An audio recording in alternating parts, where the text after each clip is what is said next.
Ketika aku sedang nonton TV, tiba-tiba mertua masuk dan mematikan TV, lalu berkata, "Pergi ke kamarmu, perempuan mandul, ruangan ini milikku." Suamiku justru memalingkan wajah. Seketika aku pergi, dan esoknya mereka syok saat seorang datang mencariku. Bunyi lakban yang ditarik membelah kesunyian ruang tengah pukul 2 dini hari. Srit, tak. Suara itu terdengar begitu nyaring di telingaku, seolah-olah bisa merobek dinding-dinding rumah yang sedang tertidur lelap. Tumpukan kardus coklat dan gulungan bubble wrap menjadi benteng pertahananku malam ini, menghalangiku dari rasa kantuk yang sudah menggelayut manja di pelupuk mata sejak 3 jam lalu. Aku meregangkan punggung yang terasa kaku. Tulang belakangku berbunyi krek pelan, protes atas posisi duduk yang statis selama berjam-jam. Di layar ponsel yang tergeletak di atas meja kaca, notifikasi pesanan masuk masih berkedip-kedip, sebuah tanda kehidupan di tengah keheningan rumah di kawasan Bintaro ini. 30 paket siap kirim, 30 alamat yang harus kupastikan benar, 30 harapan pelanggan yang bergantung pada tanganku yang mulai gemetar kelelahan. Namaku Gista Pratiwi, dan bagi dunia luar, atau setidaknya bagi 150.000 pengikutku di media sosial, aku adalah pemilik Gista Gallery, toko daring sukses yang menjual pakaian muslimah premium. Namun, di dalam dinding rumah bercat krem ini, identitas itu luntur. Di sini, aku hanyalah Gista, istri Syarif yang cuma di rumah, dan menantu Bu Salma yang dianggap tidak punya pekerjaan beneran. Aku menatap sekeliling ruang tengah. Televisi LED 65 inci yang menggantung megah di dinding, sofa kulit berwarna mocha yang empuk, hingga lampu gantung kristal yang sering dibanggakan Bu Salma pada teman-teman arisannya. Semua benda mati ini seolah menatapku balik dengan sinis. Mereka tahu siapa yang membayar mereka. Mereka tahu kartu debit siapa yang digesek dan rekening siapa yang terpotong setiap tanggal jatuh tempo cicilan. Bukan rekening Syarif. Suamiku, Syarif Hidayat, adalah staf administrasi di sebuah perusahaan logistik. Gajinya UMR plus sedikit tunjangan. Cukup untuk makan sederhana dan bensin motor mungkin, tapi tidak cukup untuk gaya hidup yang ia dan ibunya jalani sekarang. Syarif percaya dengan kenaifan yang kadang membuatku ingin tertawa miris bahwa rezekinya lancar karena doa ibunya. Ia tidak pernah bertanya bagaimana tagihan listrik 5 juta per bulan terbayar, atau bagaimana cicilan mobil SUV yang ia pakai ke kantor selalu lunas tepat waktu. Baginya, itu urusan dapur yang entah bagaimana selalu beres. Masih belum tidur, Gis? Suara serak basah membuyarkan lamunanku. Syarif keluar dari kamar tidur, matanya menyipit karena silau lampu ruang tengah. Ia menggaruk perbutnya yang tertutup kaos oblong putih yang sudah agak melar. "Dikit lagi, Mas. Ada pesanan flash sale tadi malam yang harus jalan besok pagi." Jawabku tanpa mengalihkan pandangan dari label pengiriman yang sedang kutulis. Syarif berjalan menuju dapur, menuang air putih dari dispenser ke dalam gelas. "Jangan terlalu diforsir lah, itu mata udah kayak panda. Lagian untung jualan baju berapa sih? Sampai harus begadang tiap hari." Tanganku terhenti di udara. Spidol permanen di tanganku bergetar sedikit. Untung berapa sih? Ingin rasanya aku melempar buku tabungan ke wajahnya. Ingin ku teriakan bahwa untung receh inilah yang membayar cicilan rumah yang ia sebut istananya. Bahwa jualan baju inilah yang menutup tagihan kartu kredit yang ia pakai untuk mentraktir teman-teman kantornya minggu lalu. Tapi seperti biasa, aku hanya menelan ludah pahit itu kembali ke tenggorokan. "Lumayan buat tambah-tambah uang belanja, Mas." Jawabku datar. Kalimat standar yang selalu ia dengar. Kalimat yang membuat egonya tetap aman di tempatnya. Syarif mendengus pelan, lalu kembali berjalan melewati tumpukan paketku. Kakinya tak sengaja menyenggol salah satu kotak yang sudah rapi. Ia tidak berhenti untuk membenarkannya. "Ya udah, cepetan tidur. Besok pagi ibu mau diantar ke pasar modern. Kamu jangan bangun kesiangan. Sarapan harus udah siap sebelum jam 6. Perintahnya sambil lalu sebelum pintu kamar tidur kembali tertutup, meninggalkanku sendiri lagi dengan suara lakban dan detak jam dinding. Pukul 6.30 pagi, aroma nasi goreng kampung dan kopi hitam sudah menguar di ruang makan. Aku baru tidur 2 jam dan rasanya ada batu besar yang menindih kepalaku. Mataku perih dan tubuhku terasa melayang. Namun rutinitas tidak mengenal ampun. Bu Salma turun dari lantai 2 dengan langkah anggun yang dibuat-buat. Ia mengenakan daster batik sutra, hadiah ulang tahunku bulan lalu, dan rambutnya yang mulai memutih sudah tersisir rapi. Ia duduk di kursi utama, tempat biasanya kepala keluarga duduk, tapi di rumah ini hierarki itu sedikit kabur. "Kopinya kurang panas, Gista," komentar pertamanya hari ini setelah menyeruput cangkir porselen itu. Tidak ada ucapan selamat pagi, tidak ada pertanyaan tentang kabarku. "Maaf Bu, tadi Gista seduh pas Mas Syarif masuk kamar mandi. Gista panasin lagi ya?" tanyaku. Tanganku sudah siap meraih cangkir itu. "Jangan, keburu mood Ibu hilang. Kamu ini hal kecil saja nggak bisa becus, mentang-mentang kerjanya cuma mainan HP seharian, urusan melayani suami dan mertua jadi nomor 2. Aku menarik napas dalam-dalam, menghirup aroma bawang goreng untuk menenangkan detak jantung yang mulai memburu. "Sabar Gista, sabar." Syarif keluar dengan seragam kantornya yang licin, hasil setrikaanku pukul 5 pagi tadi. Ia duduk di sebelah ibunya, langsung menyendok nasi goreng tanpa melihat ke arahku. "Mas, nanti tolong paket-paket di depan diangkut ke mobil pickup kurir ya kalau mereka datang. Aku sudah request pickup jam 9. Pintaku pelan, sambil menuangkan air putih untuknya. "Jam 9 aku udah di kantor lah, Dek. Kamu angkat sendiri kenapa sih? Kan kamu di rumah seharian. Hitung-hitung olahraga biar badan gak melar." "Berat Mas, ada 3 karung besar. Kemarin pinggangku sakit banget habis angkat bahan." Aku mencoba bernegosiasi, berharap ada sedikit empati. Bu Salma meletakkan sendoknya dengan denting keras. Gista, suamimu itu kerja banting tulang cari nafkah di luar. Capek, pusing mikirin kerjaan kantor. Masa urusan angkat-angkat barang daganganmu sendiri aja harus nyusahin dia? Kamu itu harusnya bersyukur, Gis. Syarif nggak ngelarang kamu jualan. Istri itu tugasnya meringankan beban suami, bukan nambahin." Syarif mengangguk setuju, mulutnya penuh nasi. "Bener kata ibu, lagian itu bisnis kamu, ya tanggung jawab kamu. Jangan campur aduk sama urusanku." Aku menunduk, menatap piringku yang masih kosong. Nafsu makanku hilang seketika. "Iya Bu, Mas, nanti Gista angkat sendiri." Suasana hening sejenak, hanya terdengar denting sendok dan garpu. Tiba-tiba, ponselku yang ada di saku daster bergetar panjang. Sebuah notifikasi SMS dari bank. Transaksi kartu kredit tambahan atas nama Salma Hidayati sebesar Rp15.500.000 di butik mewah JKT berhasil. Darahku berdesir hebat, mataku membelalak menatap layar ponsel. Rp15.500.000. Itu setara dengan keuntungan bersihku selama 2 minggu kerja keras tanpa tidur.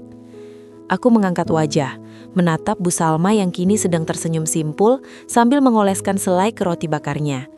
Di kursi sebelah, ada sebuah paper bag besar berwarna oranye dengan logo merek ternama yang baru kusadari keberadaannya. "Bu," suaraku tercekak, berusaha tetap tenang meski dada rasanya mau meledak. "Bu, Ibu belanja tas lagi?" Bu Salma menoleh, wajahnya cerah tanpa rasa bersalah sedikit pun. "Oh, kamu dapat SMS-nya ya? Iya, kemarin Ibu jalan sama Jeng Arum. Ada model baru, bagus banget Gista. Kulit asli, limited edition. Katanya kalau nggak beli sekarang, bakal nyesel seumur hidup. Lagian Ibu kan perlu tampil pantas kalau kumpul sama teman-teman pensiunan pejabat." "Tapi Bu, tagihan bulan lalu yang 5 juta belum lunas.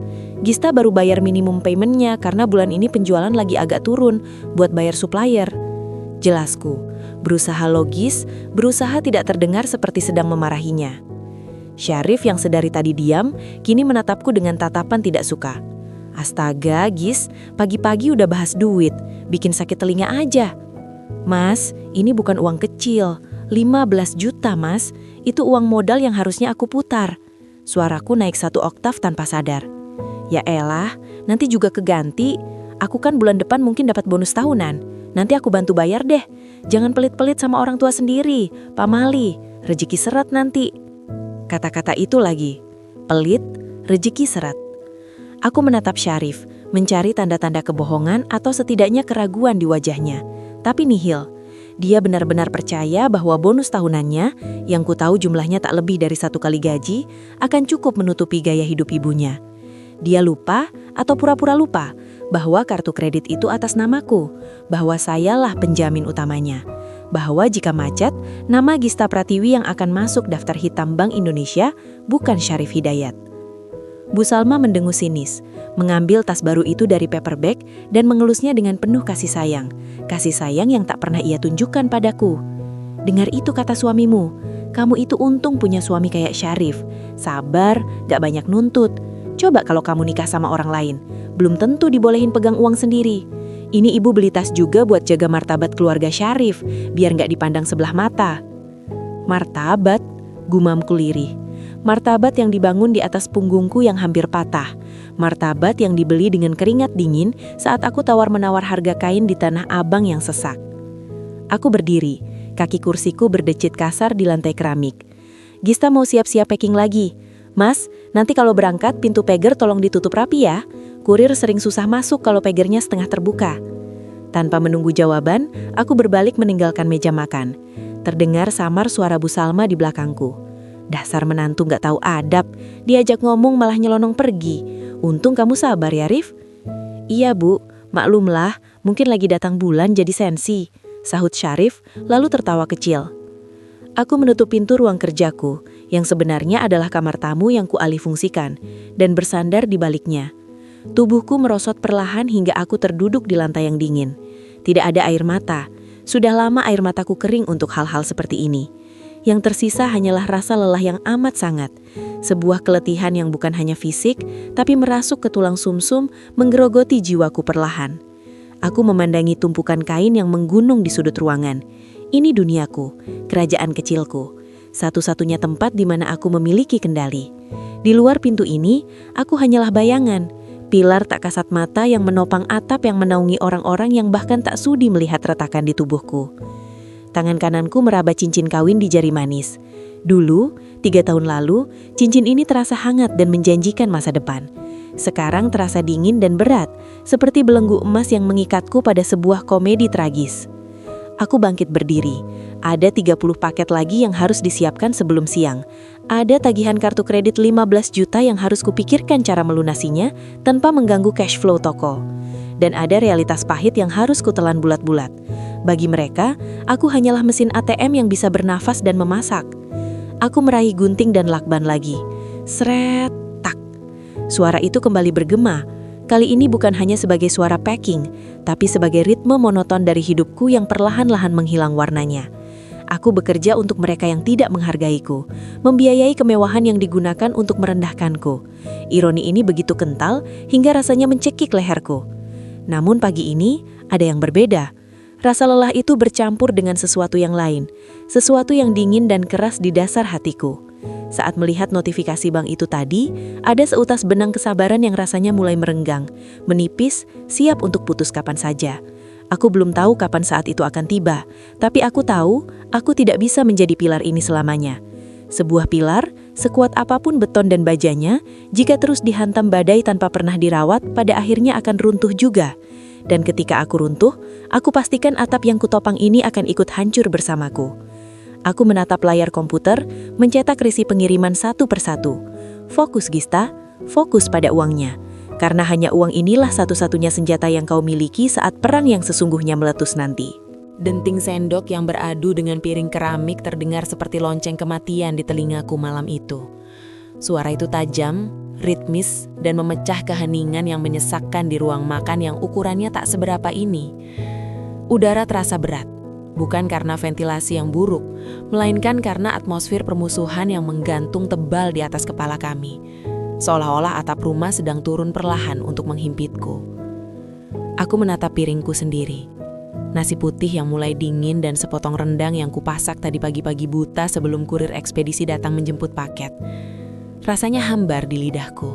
Mungkin karena rasa lelah yang sudah merembes masuk ke dalam saraf perasa, atau mungkin karena tatapan Bu Salma yang duduk di seberang meja. Tatapan itu menelanjangi, meneliti, mencari celah sekecil apapun untuk ditusuk. "Kamu pulang terlambat lagi, Gista?" Suara Bu Salma memecah keheningan. Nadanya bukan bertanya, melainkan menuduh. Ia menyuap nasi dengan gerakan yang anggun, keanggunan yang ia pelajari dari sinetron-sinetron yang ia tonton sepanjang hari di televisi layar datar yang cicilannya baru saja kulunasi bulan lalu. Aku menghela nafas, berusaha menjaga agar suara helaan itu tidak terdengar kasar. "Banyak pesanan yang harus di-packing, Bu. Promo tanggal kembar kemarin membuat toko sangat sibuk. Saya harus memastikan semuanya terkirim hari ini." Uang.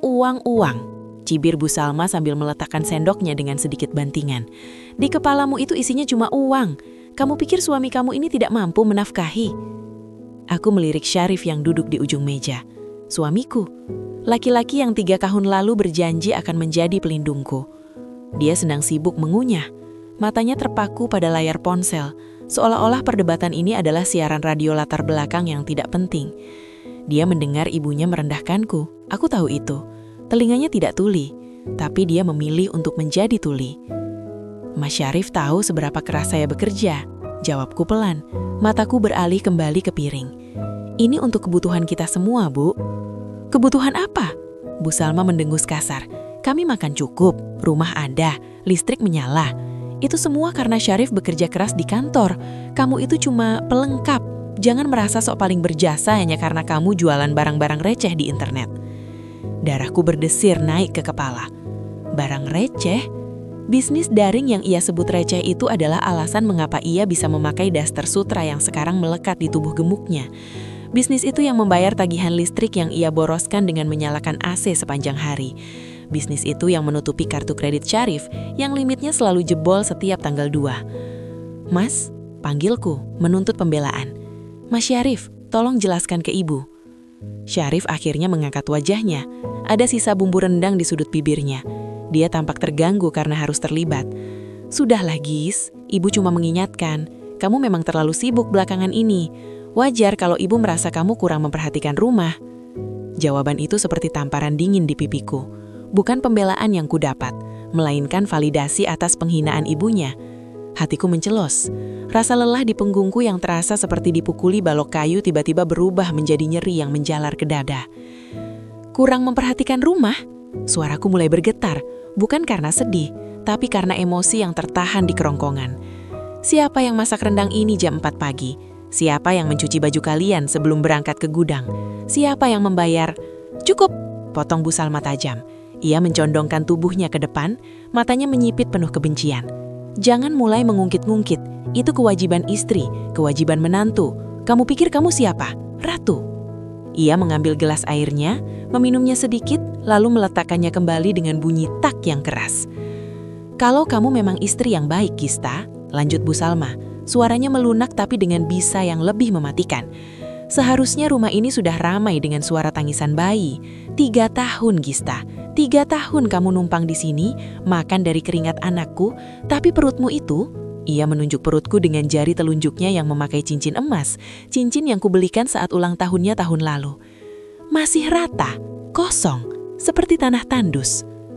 Dunia rasanya berhenti berputar sejenak. Kata-kata itu, tanah tandus. Aku meletakkan sendokku perlahan, selera makanku hilang total.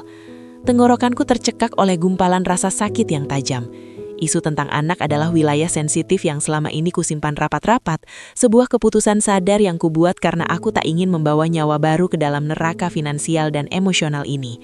Tapi mendengar dia menyebutku mandul dengan nada seolah aku adalah barang cacat produksi, itu menghancurkan sesuatu di dalam diriku. Mas Syarif tahu kenapa kita belum punya anak, kataku. Mataku menatap tajam ke arah suamiku. Aku menantangnya untuk bicara, untuk jujur. Tapi Syarif, laki-laki pengecut itu, hanya menghela nafas panjang dan memalingkan wajahnya. Jangan bawa-bawa aku, Gis. Itu urusanmu. Mungkin memang kamu yang terlalu stres bekerja sampai, ya, kering. Kering. Air mataku tidak keluar. Aneh sekali. Biasanya aku akan lari ke kamar mandi dan menangis di bawah pancuran air agar suaraku teredam. Tapi malam ini tidak ada air mata. Yang ada hanyalah rasa panas yang menjalar dari ulu hati, lalu berlahan mendingin menjadi sebongkah es di dalam dadaku. Aku berdiri. Kursi kayu berdecit di lantai keramik. Tanpa mengucapkan sepatah kata pun aku mengangkat piringku, membawanya ke wastafel dan mencucinya. Air keran yang dingin membasuh tanganku, tapi tidak bisa membasuh kotoran dari kalimat-kalimat mereka yang menempel di telingaku. Aku butuh ruang. Aku butuh suara lain selain racun dari mulut mereka. Aku berjalan menuju ruang tengah. Ruangan itu didominasi oleh sofa kulit sintetis warna coklat tua dan sebuah televisi 50 inci yang megah menempel di dinding. Itu adalah oaseku, satu-satunya benda yang kubeli murni untuk hiburanku sendiri, meski pada akhirnya Bu Salma yang menguasainya seharian. Aku duduk di sofa meraih remote control dan menyalakan televisi. Layar menyala terang, menampilkan acara varietas yang bising. Aku tidak benar-benar menontonnya. Aku hanya butuh suara manusia yang tertawa, suara musik, suara kehidupan yang wajar untuk menenggelamkan suara Bu Salma yang masih menggerutu di ruang makan. Syarif dan ibunya selesai makan. Aku mendengar langkah kaki mereka mendekat. "Kecilkan suaranya," bentak Bu Salma saat ia masuk ke ruang tengah. Ia membawa toples kerupuk dalam pelukannya seperti harta karun. Aku tidak bergeming. Volumenya hanya di angka 15, sangat wajar.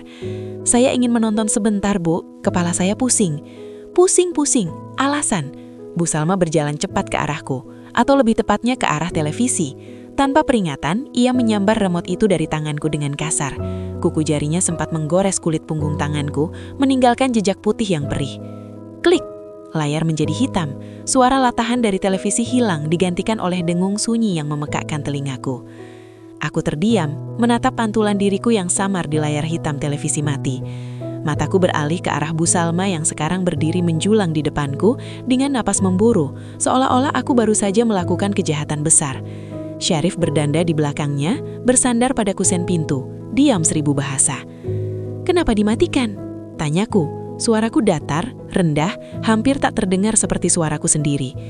"Itu televisi saya yang membelinya, saya yang membayar cicilannya setiap bulan." Mata Bu Salma membelak, wajahnya memerah padam. Urat-urat lehernya menonjol. Keberanianku untuk mengklaim kepemilikan atas barang di rumah ini adalah penghinaan terbesar baginya. "Kamu berani hitung-hitungan sama saya?" teriaknya melengking. Ia membanting remote itu ke sofa. "Di rumah ini tidak ada yang namanya milikmu. Kamu masuk ke sini cuma bawa baju di badan." Ia melangkah maju, telunjuknya tepat di depan hidungku. "Dengar baik-baik, Gista. Ruangan ini milikku. Rumah ini milik anak laki-lakiku. Kamu itu cuma menumpang. Kalau bukan karena Syarif berbaik hati memungutmu dan memberimu status istri, kamu tidak punya tempat berteduh." Kalimat itu menggema, memantul di dinding-dinding ruang tengah yang catnya kupilih dan kubayar. Memantul di lantai keramik yang kuganti 2 tahun lalu karena yang lama sudah retak. Rumah ini milik anak laki-lakiku. Aku menoleh ke arah Syarif. Aku menatapnya lekat-lekat, menuntut satu saja kata sanggahan. Satu saja kalimat yang mengatakan, "Tidak, Bu, rumah ini kita renovasi pakai uang Gista. Sertifikatnya memang masih nama almarhum Bapak, tapi Gista yang membayar PBB, Gista yang memperbaiki atap bocor, Gista yang mengisi isinya." Tapi Syarif hanya menunduk, memainkan ujung kaosnya. "Sudahlah, Gis, mengalah saja sama orang tua, jangan durhaka." Saat itulah sesuatu di dalam diriku patah. Bukan patah seperti ranting kering yang terinjak, melainkan patah seperti kaca jendela yang dihantam batu besar. Pecah berkeping-keping, tajam, dan tidak bisa disatukan kembali. Suara krak itu tidak terdengar oleh telinga mereka. Tapi bagiku, suaranya lebih keras dari guntur. Segala rasa hormat, rasa sayang, rasa kasihan, dan rasa tanggung jawab yang selama ini menopang tulang punggungku runtuh seketika. Selama ini aku bertahan karena aku percaya pada konsep berbakti. Aku bertahan karena aku pikir Syarif hanya sedang dalam fase sulit dan butuh dukungan. Aku bertahan karena aku menganggap Bu Salma adalah ibu yang kesepian. Tapi malam ini, di bawah lampu ruang tengah yang temaram, kebenaran itu terungkap telanjang.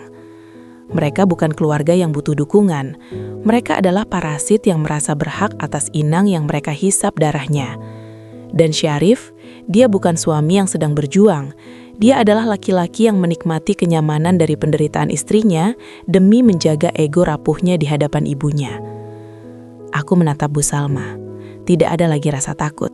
Tidak ada lagi keinginan untuk menjelaskan. Jantungku yang tadinya berdetak cepat karena marah, kini melambat, stabil, dan dingin. Sangat dingin. "Oh," ucapku, singkat. Hanya satu kata itu yang keluar. Aku berdiri perlahan dari sofa. Bu Salma mundur selangkah. Mungkin terkejut karena aku tidak menangis atau berteriak balik. Dia mengharapkan drama. Dia mengharapkan aku memohon atau merajuk seperti biasanya. Tapi aku tidak memberikan kepuasan itu. Aku memandang sekeliling ruangan itu. Sofa ini, televisi itu, gorden yang menggantung di jendela, vas bunga di sudut meja. Semuanya dibeli dengan uang hasil keringatku yang menetes jam 3 pagi saat mereka terlelap dalam mimpi indah. Dan sekarang, mereka mengklaim ini semua milik mereka karena darah dan status. Baiklah, jika ini rumah anak laki-lakinya, maka anak laki-lakinya lah yang harus membiayai semuanya mulai detik ini. Maaf, saya lancang menyalakan televisi di rumah ibu, kataku dengan nada sopan yang mengerikan. Senyum tipis terukir di bibirku, senyum yang tidak mencapai mata. Mataku mati rasa. Aku berjalan melewati Bu Salma yang masih terengah-engah, lalu melewati Syarif yang bahkan tidak berani menatap mataku. "Mau kemana kamu?" tanya Syarif lirih saat aku melewatinya. Aku berhenti sejenak tanpa menoleh. "Tidur, Mas. Besok aku harus bekerja lebih keras lagi kan, supaya tidak cuma dianggap menumpang." Aku melangkah menuju kamar tidur utama. Pintu kututup pelan. Klik, kunci kuputar. Di dalam kamar yang hening, aku berdiri di depan cermin lemari rias. Aku melihat pantulan wanita di sana. Matanya cekung, kulitnya pucat, tapi ada api baru yang menyala di pupil matanya yang hitam. Api yang dingin. Aku meraba saku celanaku, mengeluarkan ponselku. Layarnya menyala, menampilkan notifikasi dari aplikasi perbankan dan marketplace. Angka-angka saldo, tagihan kartu kredit tambahan atas nama Syarif, notifikasi auto debit untuk listrik, air, internet, dan cicilan mobil yang dipakai Syarif ke kantor. Selama ini aku adalah bendungan yang menahan air bah agar tidak menenggelamkan mereka. Tapi mereka baru saja melubangi bendungan itu dengan palu penghinaan. Aku meletakkan ponsel di meja rias. Tanganku bergerak ke jari manis kiriku. Cincin kawin emas putih itu terasa dingin di kulit. Dulu, saat Syarif menyematkannya, aku menangis bahagia. Sekarang, benda ini terasa seperti borgol. Borgol yang mengikatku pada kapal yang karam. Aku belum melepaskannya malam ini. Belum. Masih ada persiapan yang harus kulakukan. Amarahku bukan lagi badai yang meledak-ledak. Amarahku kini adalah strategi perang. Aku duduk di tepi ranjang, menatap kegelapan di sudut kamar. Di luar, aku mendengar suara televisi dinyalakan kembali oleh Bu Salma. Volumenya keras sekali, seolah merayakan kemenangannya karena berhasil membungkamku. Biarkan saja, biarkan mereka menikmati kemenangan semu ini untuk satu malam terakhir. Karena besok, saat matahari terbit, realitas akan menghantam mereka jauh lebih keras daripada teriakan Bu Salma. Besok, mereka akan belajar apa arti sebenarnya dari kata pemilik. Aku membaringkan tubuhku menarik selimut sebatas dada. Mataku menatap langit-langit kamar, tapi pikiranku sudah menyusun daftar. 1. Blokir kartu kredit tambahan. 2. Cabut surat kuasa penjaminan utang bank. 3. Pindahkan saldo rekening bersama. Daftar itu berputar di kepalaku seperti mantra pengantar tidur yang menenangkan. Untuk pertama kalinya dalam 3 tahun, aku tidur tanpa rasa cemas, karena aku tahu penderitaan ini sudah memiliki tanggal kadaluarsa, dan tanggal itu adalah besok. Layar televisi itu kini hitam pekat, memantulkan bayangan samar wajahku yang tak lagi basah oleh air mata. Di ruang tengah yang biasanya riuh oleh suara sinetron kesukaan ibu mertua, kini hanya tersisa dengung halus dari pendingin ruangan yang tentu saja aku yang membayar tagihan listriknya setiap bulan. Kalimat Bu Salma tadi masih berdenging di telingaku, bukan sebagai suara yang menyakitkan, melainkan sebagai lonceng kebebasan yang sumbang. Ruangan ini milikku, rumah ini milik anak laki-lakiku. Aku menarik nafas panjang, mengisi paru-paruku dengan udara dingin yang terasa asing. Selama 5 tahun, aku telah menahan nafas, berusaha mengecilkan eksistensiku agar muat dalam kotak sempit bernama menantu yang berbakti. Namun malam ini, kotak itu telah hancur. Langkah kakiku tidak menuju kamar tidur, di mana Syarif mungkin sedang berpura-pura tidur atau bermain ponsel, melainkan menuju ruang kerjaku di sudut belakang rumah. Ruangan kecil berukuran 3 kali 3 meter yang sering diejek Syarif sebagai gudang paket. Padahal dari ruangan inilah seluruh kemewahan hidup mereka berasal. Aku menutup pintu pelan-pelan, memutar kunci dengan bunyi klik yang tegas. Duduk di kursi ergonomis yang kubeli sendiri, aku menyalakan laptop. Cahaya biru dari layar menyinari wajahku, satu-satunya sumber penerangan di ruangan gelap ini. Aku tidak menyalakan lampu utama. Aku butuh kegelapan ini untuk fokus. Tanganku meraih satu nama di daftar kontak, Rina Lawyer. Rina adalah sahabat kuliahku, satu-satunya orang yang tahu betapa rapuhnya fondasi finansial keluarga Hidayat. Dia sudah lama menyuruhku menyiapkan rencana B, sebuah protokol darurat jika sewaktu-waktu aku perlu menyelamatkan diri. Aku selalu menundanya, berharap Syarif akan berubah, berharap Bu Salma akan luluh. Bodohnya aku. Aku menekan tombol panggil. Dering ketiga, suara Rina terdengar, serak namun waspada. "Gista, ini jam 11 malam. Ada apa? Kamu baik-baik saja?"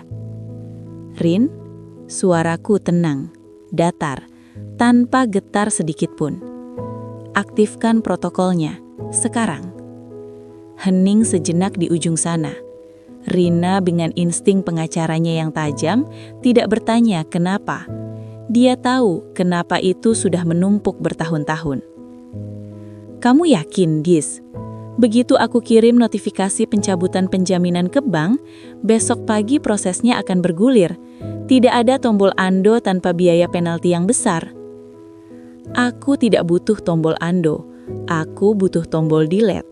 Kirim draft surat pencabutan kuasa penjaminan utang KPR dan KKB ke email Pak Reno di bank sekarang juga. Sisihkan ke aku. Besok pagi-pagi sekali hard copy-nya akan kusupplier ke kantor cabang utama." "Baik, bagaimana dengan aset liquid?" tanya Rina. Suaranya kini berubah profesional sepenuhnya. "Aku sedang mengerjakannya," aku jawab, sambil menatap layar laptop. Jari-jariku mulai menari di atas keyboard, masuk ke laman internet banking. "Hati-hati, Gis, simpan buktinya. Aku akan siapkan berkas gugatan secepatnya." "Terima kasih, Rin." Sambungan terputus. Kini hanya ada aku dan deretan angka di layar. Langkah pertama, rekening bersama. Rekening ini adalah lelucon terbesar dalam pernikahan kami.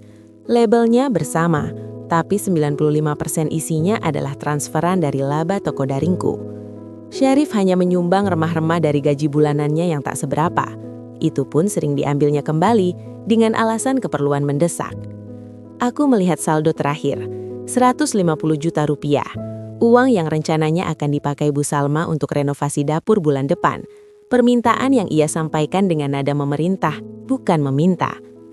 Dengan gerakan cepat, aku memindahkan 145 juta rupiah ke rekening pribadiku di bank lain. Bank yang tidak diketahui Syarif. Aku menyisakan 5 juta rupiah saja. Cukup untuk mereka sadar bahwa uang itu pernah ada, tapi kini tak bisa diakses untuk kemewahan. Tidak, itu terlalu baik.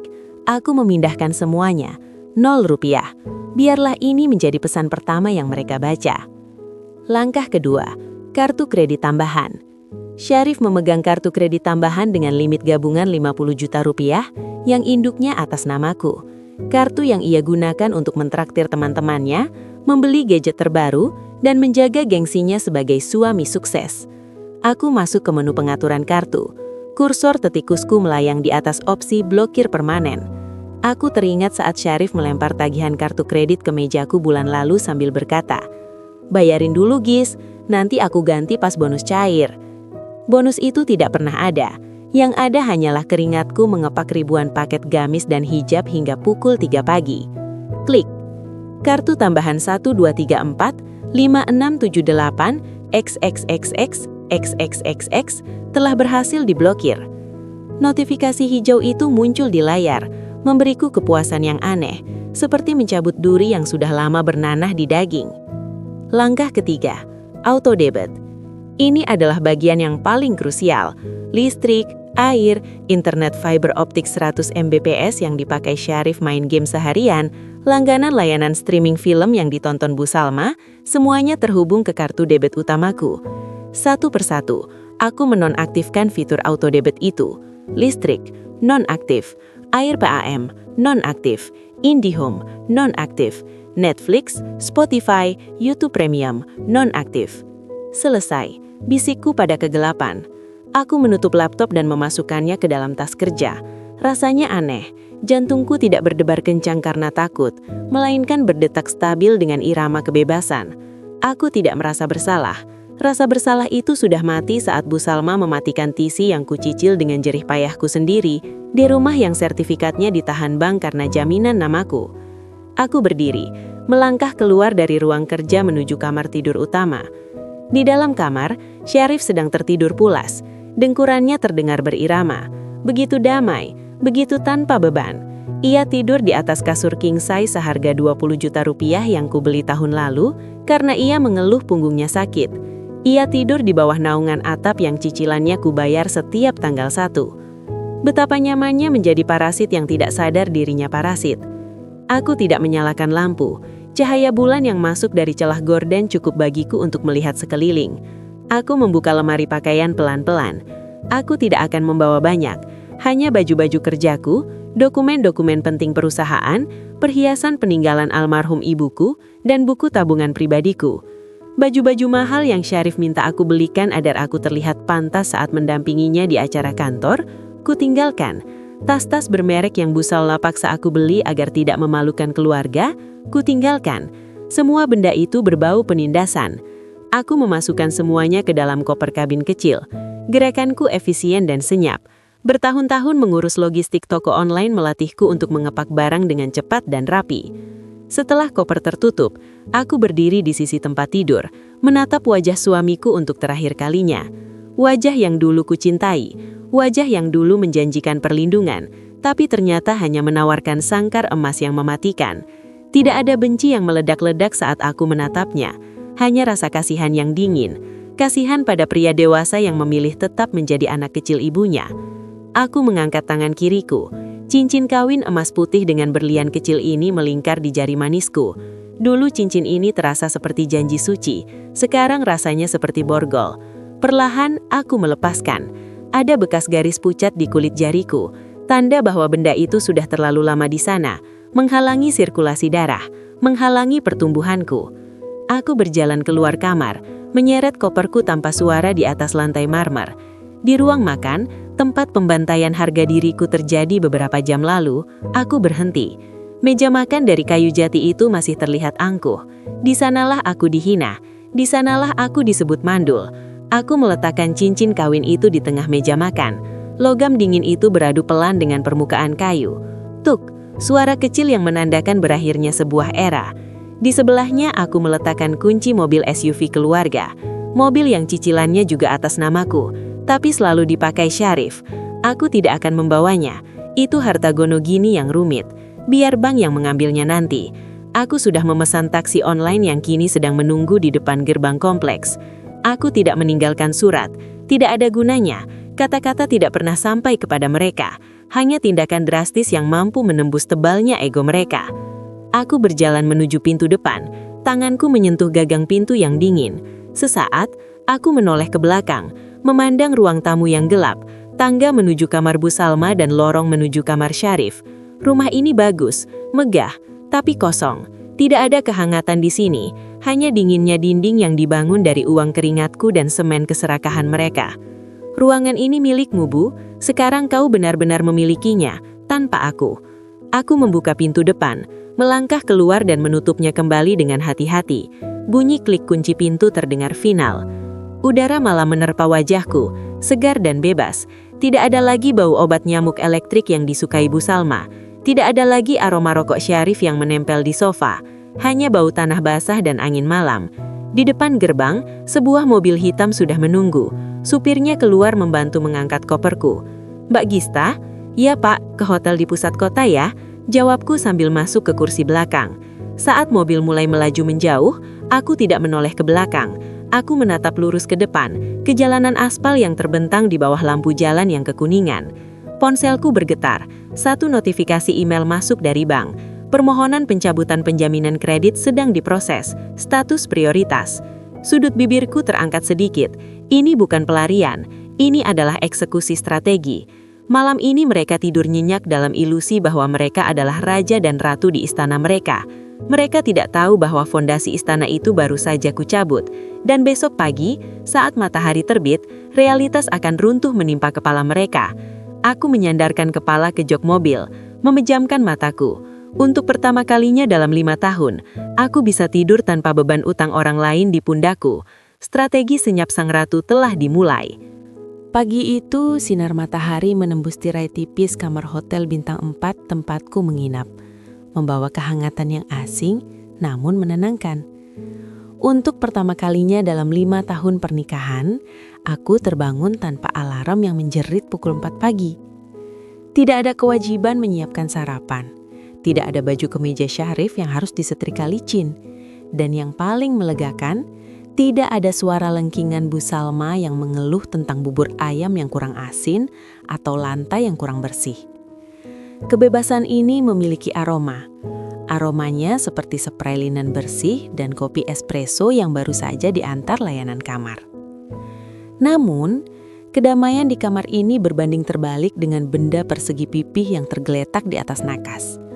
Ponselku bergetar tanpa henti sejak pukul 6 pagi, menari-nari di atas meja kayu mahoni seolah sedang kejang. Layarnya menyala dan mati, menampilkan deretan notifikasi yang memuaskan dahagaku akan keadilan. PLN Mobile, token listrik Anda telah habis, harap segera melakukan pengisian. Netflix, pembayaran gagal, metode pembayaran ditolak. BCA Bank, transaksi otodebit KPR gagal, saldo tidak mencukupi. Bank Mandiri, pembayaran kartu kredit tambahan, Syarif Hidayat, ditolak. Aku menyesap kopiku perlahan, membiarkan rasa pahit dan asam menyatu di lidah. Aku bisa membayangkan kekacauan yang terjadi di rumah itu sekarang. Rumah yang dindingnya dicat dengan keringatku, namun diklaim sebagai kerajaan oleh ibu mertuaku. Pukul 10 pagi, aku sudah duduk di sebuah kafe private di kawasan Senopati. Tempat ini tenang, memutar musik jazz instrumental yang lembut, kontras dengan badai yang sebentar lagi akan menghampiri mejaku.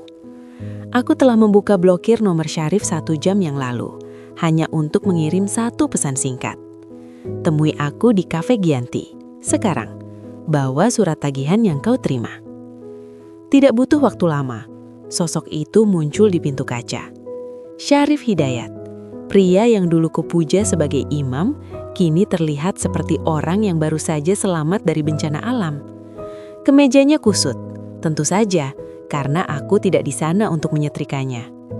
Matanya merah, kantung matanya menggantung berat, dan wajahnya pucat pasi.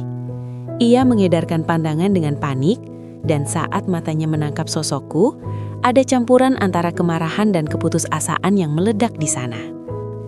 Ia berjalan cepat, langkahnya menghentak lantai kayu, menarik perhatian beberapa pengunjung lain. Ia menghempaskan tubuhnya ke kursi di hadapanku tanpa permisi. Napasnya memburu. "Kamu?" Suaranya parau, telunjuknya gemetar saat menunjuk wajahku. "Kamu benar-benar gila, Gista. Kamu mau membunuh Mama." Aku meletakkan cangkir kopiku dengan denting halus yang disengaja. "Selamat pagi juga, Syarif. Duduklah dengan sopan." "Sopan? Kamu bicara soal sopan santun setelah apa yang kamu lakukan pagi ini?" Syarif mendesis. Suaranya tertahan namun penuh racun. "Listrik mati jam 6 pagi, Gista. Mama sedang di kamar mandi, Gista. Dia terpleset karena gelap gulita. Kulkas mati. Semua stok makanan membusuk. Dan kamu memblokir aksesku, Syarif." Aku menatapnya datar. "Aku tidak memblokir aksesmu, Syarif. Aku hanya mencabut aksesmu ke dompetku. Bukankah kamu kepala keluarga? Harusnya kamu punya dana darurat untuk token listrik, bukan?" Syarif ternganga. Wajahnya memerah padang. Ia seperti ikan yang ditarik keluar dari air, megap-megap mencari oksigen atau argumen yang masuk akal. Namun, sebelum ia bisa memuntahkan sumpah serapah yang lainnya, aku melihat tangannya meremas sebuah amplop coklat besar dengan logo bank ternama. Amplop itu sudah remuk. "Dan itu?" tanyaku. Daguku menunjuk ke arah amplop di tangannya. "Sepertinya kalian kedatangan tamu istimewa." Syarif beku. Kemarahannya yang berapi-api tadi tiba-tiba surut, digantikan oleh ketakutan yang murni. Ia meletakkan amplop itu di meja dengan tangan gemetar. "Pak Reno," Syarif berbisik, seolah menyebut nama malaikat maut. "Orang dari tim aset bank datang jam 8 pagi, Gista. Saat Mama sedang berteriak-teriak soal listrik, mereka datang. 3 orang berbadan tegap." Aku tersenyum tipis, sangat tipis hingga mungkin tak terlihat. Rina, pengajar aku, bekerja dengan sangat efisien. Lalu, pancingku. "Syarif, mereka mau sita rumah, Gista," setengah berteriak. Lalu menyadari orang-orang menoleh, ia merendahkan suaranya menjadi bisikan putus asa. "Mereka bilang, status kreditku kolaps, macet total. Aku bilang pada mereka ini salah paham. Aku bilang gajiku sebagai PNS cukup untuk mencicil. Tapi mereka tertawa. Mereka menertawakanku, Gista." Air mata Syarif mulai menggenang di sudut mata. Pemandangan yang dulu akan membuat hatiku hancur, kini hanya memantik rasa iba yang dingin. Mereka bilang, selama ini cicilan rumah, mobil, dan tagihan kartu kredit yang jumlahnya hampir 30 juta sebulan itu lunas bukan karena gajiku, tapi karena otodebit dari rekening penjamin. "Rekeningku," potongku tegas. Syarif menatapku, tatapan yang mengiratkan pengkhianatan seolah akulah penjahatnya di sini. "Kenapa kamu tidak bilang? Kenapa kamu membiarkan aku dan Mama berpikir kalau gajiku yang menutupi semuanya?" Aku tertawa, tawa yang kering dan hampa. "Membiarkan kalian berpikir? Syarif, selama 5 tahun, setiap kali aku mencoba bicara soal keuangan, apa katamu? Urusan uang urusan laki, kamu cuma bantu-bantu sedikit. Apa kata ibumu? Gista itu numpang hidup, rumah ini milik anakku. Kalianlah yang menciptakan ilusi itu. Aku hanya lelah menopang panggung sandiwara kalian." Syarif menunduk, meremas rambutnya yang berantakan. Mama pingsan, Gis. Saat Pak Reno bilang kalau total utang yang harus dilunasi segera adalah 850 juta rupiah, atau rumah disita dalam 24 jam. Mama pingsan di teras. Tetangga semua nonton. Malu, Gista. Kami malu. 850 juta, ulangku pelan, menikmati bunyi angka itu. Itu akumulasi dari gaya hidup ibumu yang kau biarkan. Renovasi dapur marmer, liburan ke Bali, perhiasan yang kau pamerkan di arisan, mobil baru yang kau paksa beli tahun lalu. Semua itu atas namamu, Syarif, tapi akulah penjamin utamanya. Akulah kolateralnya. Aku memajukan diriku, menatap tajam ke dalam manik matanya yang keruh. Dan pagi ini, aku resmi menarik diri sebagai penjamin. Aku sudah menghubungi bank. Aset-asetku, tabunganku, depositoku, semua sudah kulepaskan dari ikatan utangmu. Tanpa namaku, bank melihatmu sebagai debitur beresiko tinggi, dengan rasio utang yang mustahil dibayar. "Tapi kamu istriku," Syarif memukul meja, meskipun lemah. "Istri macam apa yang menghancurkan suaminya sendiri seperti ini? Kamu wajib membantuku. Itu kewajibanmu dalam agama." "Jangan bawa-bawa agama," potongku tajam. Suaraku dingin menusuk. "Di mana agamamu saat ibumu menghinaku mandul setiap hari? Di mana peranmu sebagai imam saat kau membiarkan istrimu bekerja sampai jam 3 pagi, sementara kau tidur mendengkur? Lalu paginya kau minta kopi panas seolah aku pelayan? Nafkah itu kewajiban suami, Syarif, bukan kewajiban istri untuk melunasi utang gengsi mertuanya." Hening. Suara mesin kopi di kejauhan terdengar begitu nyaring. Syarif tampak menyusut di kursinya. Ego laki-lakinya yang selama ini ia junjung tinggi di hadapan ibunya, kini hancur berkeping-keping di atas meja kafe ini. "Tolong, Gista." Nada bicaranya berubah total. Dari menuntut, kini menjadi merengek. Ia mencoba meraih tanganku di atas meja, tapi aku menariknya menjauh. "Tolong bayar tunggakan ini sekali ini saja. Demi Mama. Dia bisa stroke kalau rumah itu diambil. Aku janji, aku akan berubah. Aku akan bilang ke Mama untuk lebih menghargaimu. Kita bisa mulai lagi dari awal ya." Matanya memancarkan harapan palsu yang menjijikan. Ia pikir ini hanya masalah uang. Ia pikir ia bisa menyiram api dengan sedikit janji manis seperti yang sudah-sudah. Ia tidak sadar bahwa yang terbakar bukan lagi sekadar sumbu kesabaranku, melainkan jembatan yang menghubungkan kami. "Tidak ada lagi kita, Syarif," jawabku tenang. "Jangan begitu, sayang," bujuknya. Wajahnya memelas. "Ingat perjuangan kita. Ingat rencana kita punya anak. Kalau kamu stres begini, bagaimana kamu bisa hamil? Kita selesaikan ini. Kamu pulang, aku akan pijat kakimu nanti malam. Kita lunasi utang ke Pak Reno, lalu kita program hamil lagi. Dokter bilang mungkin kamu cuma terlalu lelah kan? Kata-kata itu, program hamil. Kamu terlalu lelah. Darahku berdesir, bukan karena marah, tapi karena antisipasi. Syarif baru saja membuka pintu menuju rahasia terakhir yang kusimpan rapat. Ia masih berpikir masalah keturunan ini adalah takdir Tuhan atau kelemahanku. Ia masih berpikir ia memiliki kendali atas rahimku. Aku menatapnya dengan rasa kasihan yang mendalam. Kasihan karena ia begitu buta. Kasihan karena ia tidak sadar bahwa wanita yang duduk di hadapannya ini bukan lagi Gista yang penurut. Aku merogoh tasku tapi bukan untuk mengambil dompet atau buku cek seperti yang ia harapkan. Tanganku menyentuh map putih berisi hasil medis dan sebuah kemasan foil obat yang belum kubuka hari ini. Syarif, panggilku pelan. Kamu benar-benar tidak paham situasi kita ya. Kamu pikir aku pergi hanya karena masalah uang? Kamu pikir aku berhenti membayar hanya karena aku marah? Lalu karena apa? Karena mama mematikan TV? Itu sepele, Gista. Itu bukan soal TV. Soal kepemilikan. Soal harga diri. Dan soal masa depan yang tidak sudi kuhabiskan bersamamu. Aku melihat jam tanganku. Waktumu 15 menit lagi sebelum Rina datang bawa dokumen gugatan cerai yang harus kau tanda tangani. Tapi sebelum itu, ada satu hal lagi yang perlu kau tahu. Sesuatu yang akan membuat penyitaan rumahmu terasa seperti masalah kecil. Syarif menatapku bingung. Keringat dingin mengalir di pelipisnya.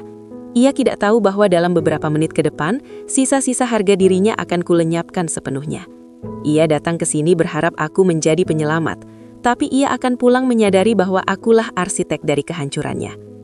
Kau ingat teriakan ibumu kemarin? Tanyaku lembut. Rumah ini milik anak laki-lakiku. Kalimat itu benar-benar menyadarkanku, Syarif, bahwa aku tidak punya tempat di sana. Dan karena itu, aku membiarkan kalimatku menggantung. Suasana kafe semakin ramai, tapi di meja ini, udara terasa hampa dan menyesakkan bagi Syarif. Ia menunggu kelanjutanku dengan wajah ketakutan, seolah tahu bahwa bom waktu berikutnya akan segera meledak. Dan aku siap meledakannya. Udara di dalam kafe itu terasa begitu dingin. Kontras dengan panas terik yang memanggang aspal Jakarta di luar sana.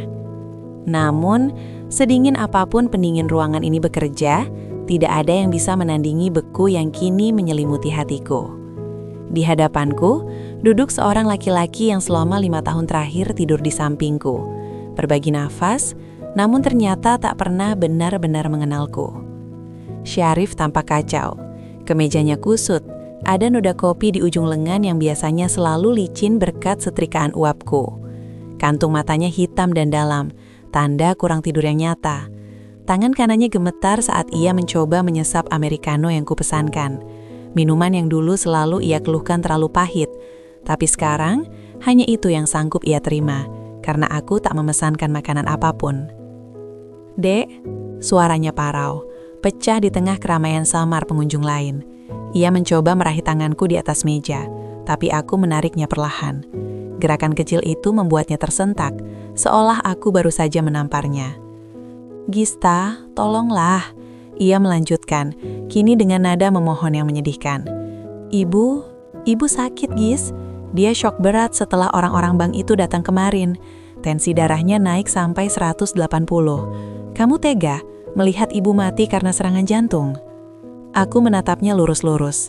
Dulu kalimat itu akan membuatku panik, bergegas pulang dan meminta maaf atas kesalahan yang bahkan tidak kuperbuat.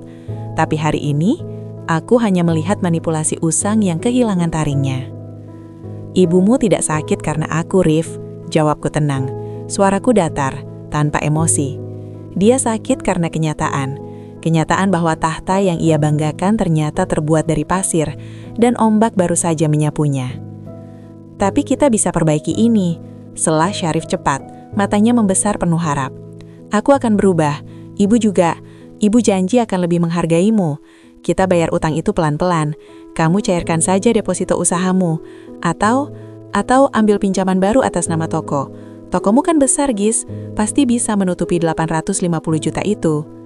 Aku tersenyum tipis. Senyum yang tidak mencapai mata. Kau masih tidak mengerti ya? Uangku adalah uangku. Tokoku adalah hasil keringatku di jam 3 pagi saat kau dan ibumu mendengkur nyaman di kasur yang kucicil. Tidak ada Rp1 pun dari sana yang akan keluar lagi untuk menambal gengsi kalian. Syarif menunduk, meremas rambutnya frustasi. Lalu apa maumu? Kau mau menghancurkan rumah tanggamu sendiri? Pernikahan kita? Bagaimana dengan masa depan kita? Anak-anak kita nanti? Kata-kata itu keluar begitu saja dari mulutnya. Anak-anak kita nanti. Itu adalah pemicunya. Aku merogoh tas tanganku perlahan. Gerakanku santai, terukur. Namun setiap detiknya membuat Syarif menahan nafas. Aku mengeluarkan sebuah amplop putih besar berlogo laboratorium medis ternama, lalu meletakkannya di tengah meja. Syarif menatap amplop itu dengan bingung. Apa ini? Kau dan ibumu selalu menyebutku wanita tidak berguna. Mulaiku, mencondongkan tubuh sedikit ke depan. Kalian bilang aku mandul. Kalian bilang aku cacat sebagai wanita karena tidak bisa memberimu keturunan setelah 5 tahun. Ibumu bahkan pernah bilang di depan kerabat saat lebaran tahun lalu bahwa rahimku kering. Tangan Syarif ragu-ragu menyentuh amplop itu. Buka, perintahku lembut. Dengan jari gemetar, ia merobek segel amplop dan menarik keluar lembaran kertas di dalamnya. Matanya menyusuri baris-baris angka medis dan istilah kedokteran yang mungkin tidak sepenuhnya ia pahami. Sampai ia tiba di bagian kesimpulan. Sistem reproduksi sehat, ovulasi normal, tidak ditemukan kelainan. Wajahnya pucat pasi saat ia mendongak menatapku. Ini artinya kamu... Aku sehat, Syarif, sangat subur. Tapi kenapa? Kenapa kita tidak pernah... Aku belum selesai. Sekali lagi aku merogoh tasku, dan kali ini aku mengeluarkan benda kecil yang bunyi gemerincingnya terdengar nyaring saat mendarat di atas meja kayu. Sebuah lempeng sisa pil kontrasepsi oral. Pil KB, sebagian sudah kosong menyisakan jejak konsumsi rutin yang disiplin. Mata Syarif membelalak, mulutnya terbuka namun tak ada suara yang keluar. Ia menatap pil itu seolah benda itu adalah kalajengking beracun. Setiap malam, bisikku, memastikan ia mendengar setiap suku kata. Setiap malam setelah kau tertidur lelap atau sebelum kau menyentuhku, aku meminum ini. Selama 5 tahun penuh. Kau menipuku? Kau sengaja? Aku menyelamatkan anak itu, tegasku. Nada bicaraku menajam. Kau pikir aku sudi menghadirkan seorang anak ke dalam neraka yang kau dan ibumu ciptakan? Kau pikir aku akan membiarkan darah dagingku dibesarkan oleh nenek yang narsistik dan ayah yang tidak punya tulang punggung? Tidak, Syarif. Aku memutus rantai itu sebelum sempat terbentuk. Air mata mulai menggenang di mata Syarif. Tapi itu bukan air mata haru, itu air mata kekalahan mutlak. Harga dirinya sebagai laki-laki, sebagai suami yang merasa berhak menuntut keturunan, hancur lebur menjadi debu di lantai kafe yang dingin. Kau jahat, Gista. Kau wanita kejam. Mungkin, tapi setidaknya aku wanita kejam yang bebas. Dan kau hanyalah anak mama yang akan kehilangan atap rumahnya besok pagi. Aku berbalik dan berjalan keluar, meninggalkan Syarif yang masih terpaku menatap pil kontrasepsi itu, seolah benda kecil itu adalah satu-satunya jawaban atas kehampaan hidupnya selama ini. Keesokan harinya, drama sesungguhnya mencapai puncaknya. Bukan di ruang pengadilan, bukan di kantor polisi, melainkan di halaman rumah klaster yang selama ini menjadi saksi bisu penderitaanku. Aku tidak turun dari mobil. Pajero Sport warna putih milikku, yang BPKB-nya aman tersimpan di brankas pribadiku, terparkir manis di seberang jalan, mesinnya menyala halus, AC-nya membelai kulitku dengan nyaman. Kaca jendela yang gelap membuatku bisa melihat segalanya tanpa terlihat dari luar.